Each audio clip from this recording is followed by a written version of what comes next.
In this bulletin, more than 300 quarantined. Principal applauds students' commitment. And passengers urged to be responsible. From the studios of FBC Suva, Atera Lendua. More than 300 people are in quarantine for possible exposure to locally transmitted cases of COVID-19.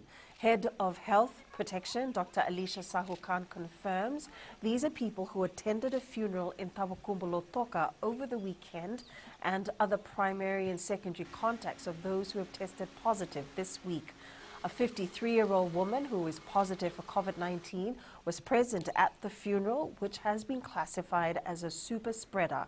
200 people from this group have had samples collected for testing, and none have come back positive.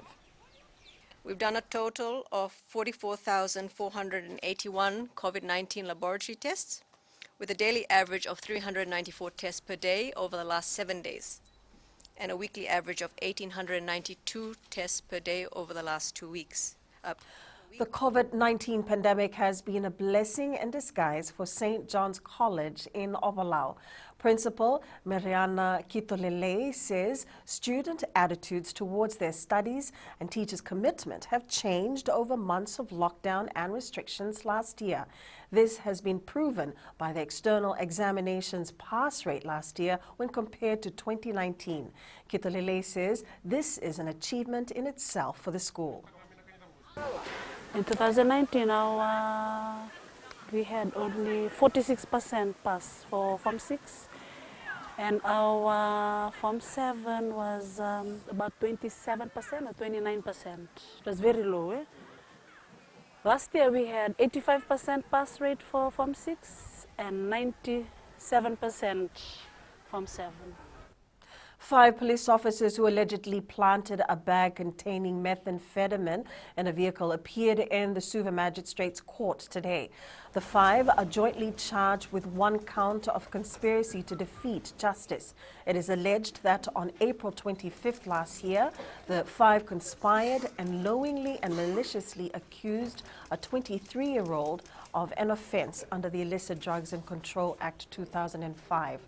In addition, 2 of the officers are charged with abuse of office for allegedly arresting the complainant as an arbitrary act without any lawful basis. The matter has been adjourned to June 24th as the court is currently dealing with urgent matters only. Workers in containment area not able to attend work should liaise with their employer. Employment Minister Parveen Kumar says they have not received any complaints as yet, but it's important for both parties to work together and reach an understanding. While distributing face masks in Namboa, the minister said if issues arise, they will investigate. That will be between the employer and employee. They have got their own contracts, and they will have to act according to the contracts. There is no stoppage in regards to the employment or the employees going to work. That's happening. I haven't received any complaint of such. The Fiji Bus Operators Association is urging everyone to be responsible and not to board a bus once it's half full. President Nisar Ali Shah says this is to ensure that social distancing is being practiced in buses. Shah says the association liaised with all bus companies to put notices in the buses regarding COVID-19 protocols. He adds bus operations outside the containment area in the Western Division are normal. Up ahead, towering Algar looks up to Nakarawa, and pools worry for national swimmers.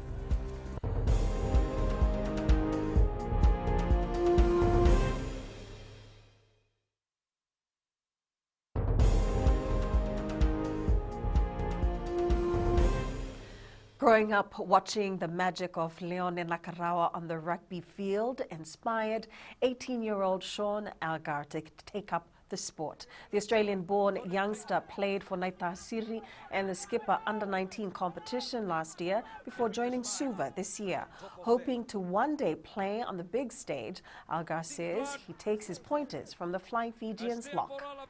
It's because of his offload and his skills.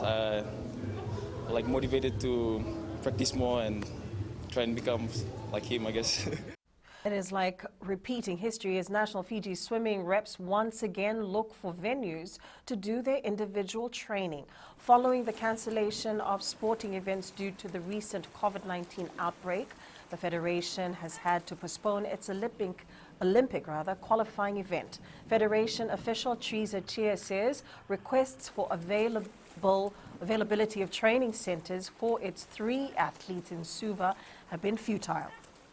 Some of them are really down at the moment because they've trained hard and they looked forward to this competition where most of them probably had been tapering off.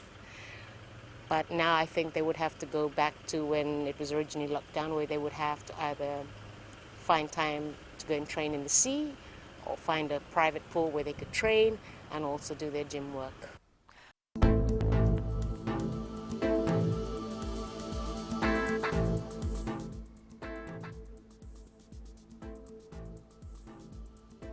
We can expect generally fine weather throughout Fiji with a chance of scattered showers and perhaps a late afternoon thunderstorm. That's FBC News Now. Join us for the 1-hour major bulletin at 7 p.m. and be sure to download the FBC app for the latest in news, sports and live radio broadcasts from our 6 radio stations. Take care and good afternoon.